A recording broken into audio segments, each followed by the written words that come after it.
Hi there, in this video we are going to do things like this where we get the, say, photographer's name to flow along the edge of the leaf here, okay, along a path. And down the bottom here we're going to make this particularly ugly badge where we get the text to flow along a circle, and then we're going to make some bulgy text in the middle, okay, all learning cool skills using text in Photoshop. Alright, so to get started, let's open the file to get started with. Let's go to File, Open, and in your source files, okay, you can open up O8 warped text. Now, if you are following along this tutorial series in order, okay, you can just use the file that you created in the last video rather than opening up this one. Okay, but if not, open up this file. And what I'm going to have to do, what you might have noticed, is I picked some new fonts. I just couldn't handle Garamond anymore, so I picked some fonts. The trouble is you're not going to have these fonts. So what I'm going to have to do is, I don't want there to be any kind of trouble when you're trying to open the document and it's saying, you've got no fonts. So what I'm going to have to do is click the top one, hold Shift, grab the last one, and dun, dun, dun, we're going to go to Layer, and we're going to do the Merge Layers. Now, your file's going to open, it's not going to have any trouble, but the text is not editable. Sorry about that. Cool, so let's start with the kind of curve that goes around here that identifies the photographer. Okay, and we'll get, it's called type on a path. Okay, that's the kind of term for it. Now, what we need to do is create a path to follow. And we're going to do two versions. We'll do that plus the little badge down the bottom you saw.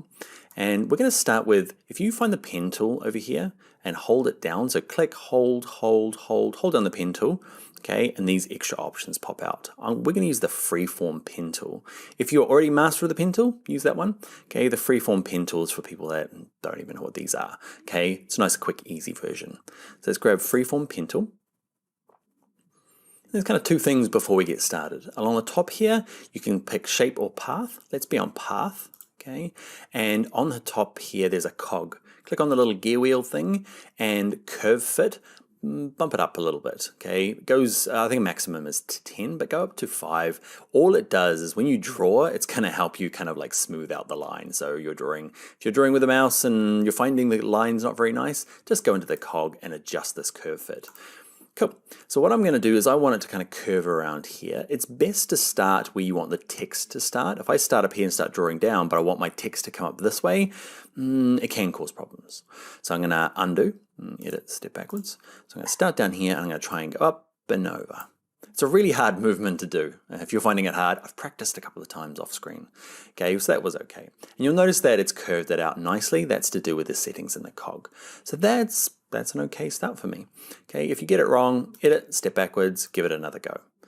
Once you've got your path though, the interesting things about paths is you don't see them as, they're one of the few things that don't appear in the layers panel. They end up in this paths panel. Don't go in there, it's messy and scary, but for this technique, we're going to stay out here in the layers. So all we need to do now to get the text to follow along is grab the type tool, and there's no extra settings. You just got to watch this icon change. You can see by default it's this kind of like, I don't even know how to describe that that thing there, but you can see it in front of you, right? And when it changes, look, ooh, see the little line going through it? Bad, good, bad, good. That's the icon you're looking for. And wherever you start clicking is where the text is going to start. So I'm going to start somewhere down here. It doesn't have to be perfect. You'll notice my cursor is flashing. Now, if the last thing you did in Photoshop was a really big font, okay, it was up to like 200, it's going to be this giant flashing cursor. So before you start typing, just pick out an appropriate size. I'm going to go real small on mine. It's going to be about 6 point. Pick any font you like. I'm using Museo Sans rounded, okay, but you can use anything you like. And we're going to type in the artist name.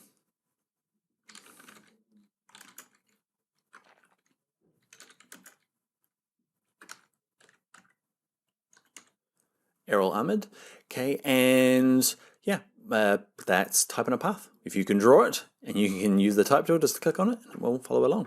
There's a couple of things you probably want to do is you can select all the text like normal and make some adjustments, okay, font and size and color.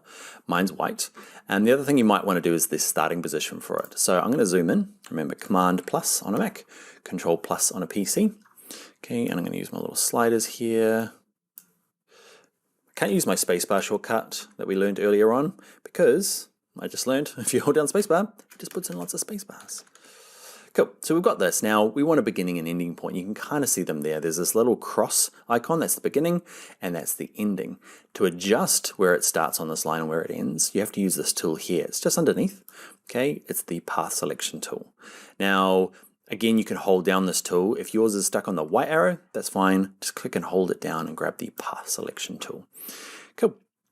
And if you click hold, you can drag the beginning point and drag it back. It's a little bit tough. If you're finding like, man, this is a little confusing, it is. It's a little bit tough to do. And the ending point, I don't really change that. I want it to be as long, but you can see if it's too small, it doesn't have enough room to fit that word and just kind of drops them off. So if you are finding everything's disappearing, you might have to find that little circle, okay, and drag it out to the end of the line. Another thing you can do is click, hold, and drag anywhere in the middle of the line. You can see that little icon. It's all about icons here. See the little arrow there? If you click, hold, and drag it, okay, you can drag it and flip it underneath. And it's kind of flipped underneath. I'm going to go edit, undo. It's not what I want. Step backwards. Okay, I'm going to, though, get mine to kind of move to about there. And the other thing is, do you want to edit the path? Okay, now I can kind of grab any of these points and just kind of drag them along. Sometimes though, if you're not used to using vector paths, it's easier just to go to things like edit, transform path, and go to rotate. And to say you just need to kind of like adjust it a little bit. Hit return, okay, and you can kind of just make some adjustments. Don't just click anywhere on the line, step backwards. Now, if you want to physically move this now, okay, go back to your move tool. Okay, that's probably the easiest to do. What I might do, it's quite bright. I'm going to lower the opacity, not lower the opacity, I'm going to change the color. So I'm clicking on the color of my type, okay, and I'm just going to lower it down to something just a little bit more off-white. We're going to look at drop shadows a little bit. If you're like, man, I wish I could add drop shadows. Why aren't we doing drop shadows? It's in a later tutorial. We'll do that real soon. Trying to segment everything out here is a little tough. All right, the next thing we'll do is we are going to create the badge, okay, that we saw at the beginning. So I'm going to use a little shortcut to zoom right out completely. We can just hold Command minus and that works. But if you hold Command on a Mac or Control on a PC and just hit the O, it's the one along the top, okay, above all the letters. So not O, not O, Dan, 0, okay, next to 9. Click on that and it just kind of puts it in full screen. It's a handy little trick, little shortcut. All right, so to do the badge is quite similar. Instead of using the freeform pen tool to draw the shape, we're going to use the ellipse tool. So if you click and hold down, you probably got the rectangle tool selected by default. Click, hold the mouse down for a while, and then go to the ellipse tool. Okay, and the same thing with this. You can draw with a shape, okay, but it's better to draw with a path. Okay, and remember the path is this kind of like hidden invisible line that the text can follow. So ellipse, path. Now we're going to draw out a circle. I want mine in the bottom right here, okay, somewhere in here. Now if I draw out a circle, okay, I can draw any sort of ellipse that I want. If I want it to be a perfect circle though, the height and width, who can guess what we need to hold down on our keyboard? Have a guess. You might be wrong, you might be right. It's the Shift key, okay? It kind of that Shift key constrains the height and width. We did it when we transformed earlier. Remember when we scaled it up and down? We hold down the Shift key. Okay, get it to a right sort of size, and then remember, what do I let go first? I let go of my mouse first, and I've got a kind of a circle. We can adjust this later on. Just like before, okay, we've got our path. Now grab the type tool, and we're looking for the right icon. This is a little bit more important because, so bad icon, good icon, but then sneakily, there's another one. Okay, so this is a third group. So you might want to do this on purpose, okay? But if I use this icon where the it's got a dotted circle around the outside, if I click once, it's going to turn it into a shape that I can type into. So I'm typing, I'm putting in a few spaces to break the lines up, but that is a technique. We're not doing it in this course, so we're going to go edit, undo typing. Okay, actually I'm going to go, what I'm going to do, because you're halfway through typing, okay, I'm going to hit the escape key on my keyboard, top left, just kind of like, escape key is like, I didn't mean it, let's get out of there button, okay, and let's go to edit, step backwards, and we're back. Cool. So we've got our path, and we're going to look for the right icon, bad, bad, good, okay, and try and get it where you want it to start. I want mine to start in the middle there, kind of.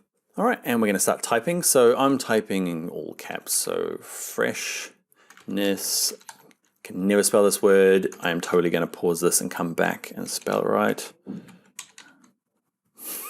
Okay, what you'll notice is freshness guaranteed. Okay, oh man, it's probably wrong. It's okay. And what I'm going to do is I could rotate this around, or what I'm going to do is my cursor is still flashing in here. You can see a little flashing there. You can be anywhere. I'm just going to go and be centered text. Okay, so that's going to kind of try and center it. The problem is it's kind of centered upside down. That's okay. So instead of trying to play around with these markers, okay, there's the little cross and then there's the little circle. They're actually mixed up together here. They're really a bit of a pain. So what I'm going to do is I'm just going to go through and do this. Edit, transform path, and I'm going to go to rotate. And this is just easier. Okay, so I'm going to rotate it around so it's at the top. Hit return, and that's just a nicer way of doing it. These little targets are painful. All right, again, the font size is going to be up to what you're doing. I'm going to go down to like 5 points, probably pretty low. We'd have to print this out and double check whether it's legible on our postcard. It's always an interesting thing when you're working on a screen and need to print. Always print it off, just a budget one in your office, just to see, can you read the text at 5 point? Probably not. But hey ho, this is an example. So I want to leave it there and go on to doing the squidgy text in the middle, but people will inevitably go, hey, how do I put text along the bottom there? And the thing about it is that you can't do it on the same path, okay? So what you do is you duplicate this path and you have two of them and flip it over. Doesn't make sense? Probably not. Let's learn by doing. So what I'm going to do is right click, freshness guaranteed. I'm going to say duplicate layer. Give it a name. What was it called? Next day. You don't actually, it doesn't really matter what you call it. I never name my layers. Okay, you should though. Okay, I'll just call it next day, but you see it hasn't changed the text. What's happened is if I grab my move tool, there's just two of them sitting on top of each other. Now, this is a bit of a hack because say Adobe Illustrator, which would be perfect for doing this exact same badge thing. And, you know, there's tutorials on how to do that. But Photoshop does it okay. So let's just look at it. So I've got two of them now. I want to flip it upside down. So let's grab the type tool. Okay, and like before, okay, if I click in there, remember I can kind of drag this so it kind of flips upside down. So where are you? Not using the text tool, that doesn't work. Okay, I'll leave that in there because you'll probably do the same thing. Grab the direct selection tool over here. Okay, the black arrow, and then click, hold, and drag, and flip it over to the other side. Cool, and it's on the wrong way. So I'm going to use my edit, transform path, rotate. I'm going to flip it around. Now, I'm flipping this around. You might have seen before that mine just happened to magically snap like this into these nice little degrees. You can manually do it up the top here. You can see there's a degrees. Okay, but if you hold shift while you're dragging the corners, it just kind of locks it into 45-degree angles. And that's going to work for me. Hit return. I'll do it one more time. Return. Eventually you'll get it. Okay, so what I want to do is I want it to be kind of, what you'll notice if I grab my move tool and I drag him up, he's kind of in a different sort of, he's on the inside of the line now. So this is where Illustrator has an option to go through and kind of flip it to the outside of the path. What I mean by that is you can see he's sitting on the inside, okay, where I want him to kind of be spread around the outside. And I can't figure out a way to do this in Photoshop. I don't think you can. So if you can, leave me a comment. I'd love to know how. Okay, I don't think you can. So what we can do is just make the circle a little bigger. So the same part, edit, transform path, and let's go to scale. Okay, I want to make it bigger, but I'll hold down shift to get it to kind of be proportionately bigger. Okay, and then it's just kind of working out what seems to work for your design. Trying to click on the line. Okay, move tool. A little bit of transforming, a little bit of wriggling around, and this one down here is not going to be freshness guaranteed anymore. This one's going to be next day delivery. That'll do. Cool. I want to rotate it a little bit longer. You'll notice that I'm not going up to the edit menu much anymore. Okay, if I want to rotate, edit, transform, okay, there are some shortcuts. Free transform is the cool shortcut that does a bit of scaling and a bit of rotation all at once. So if you are like, getting really sick of going up to all these menus, you'll notice that the really common things have like undo is Command Z on a Mac or Control Z on a PC. So if you are doing something over and over, just check. There's a little shortcut and you might want to save some time. All right, so we've got the top one and the bottom one. They're just things on their own layers doing their own thing, okay, but it's the way to get them top and bottom. Next thing I want to do is grab my type tool. I'm going to click in the middle here. I'm going to be centered. I'm going to type 100%. I'm going to pick a font and a size. bit big, pick a bold one. So you go off, pick a font and a size. I'm going to stick one in the middle here, and we're going to use one of the easiest features. So with it selected here, go to your type tool. Okay, or with it selected, sorry, just make sure the layer is selected. It's kind of this light gray. Make sure you're in your type tool, and there's this little icon here. Okay, this little icon here is the warp text tool option. Okay, and watch this. Let's get down here. So style none. Let's go to arc, and it's going to arc it. Lower arc, arch. I'm just reading stuff out now. Flag is cool, and the best one of all. There is never not a good time to use fish. Okay, so have a play around with them. They've all got options you can make, just drag these left and right, decide which say the fish head goes. There's lots of kind of adjustments on them all. If you do find you've kind of destroyed it and they're not really working anymore because you've changed too many settings, a little trick is hold down the Alt key on a PC or an Option key on a Mac. You see the cancel. So I'm just tapping that key. So I'm on my Mac, so I'm holding down Option and just clicks reset and everything goes back to normal. And what I want is bulge. There you are. Cool. And I'm just going to find a thing that works for my thing. That looks good. It doesn't, but it's okay. We've learned the tool. Let's click OK.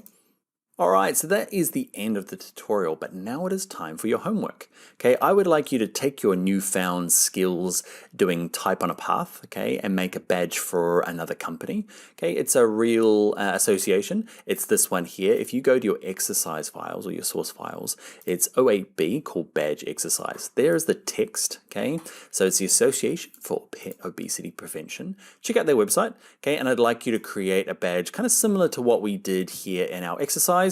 Okay, it doesn't have to be exactly like this. Use a bit of creativeness in there. Okay, and yeah, I'd love to see what you come up with. Okay, so pick fonts, colors, ways of using the type in here, and I'd love to see either a JPEG or a screenshot of it, okay, and either post it in the forum as outlined at the beginning there, or send it to us on social media. So for Envato Tuts Plus, they are Tuts Plus Design on Twitter. I'm Dan Loves Adobe on Twitter. But for Instagram, find me at Bring Your Own Laptop and just tag me in it. I'd love to see what you do. I'll give you some feedback if you ask for it, or let's just share what everyone's doing. We'd love to, see what you're up to. All right, friends, that is it for this video. Let's get into the next one where we start looking at drop shadows finally. You're like, man, let's add some drop shadows to this text so it's more believable or readable. It's time to do that next in the next group of videos. See you there.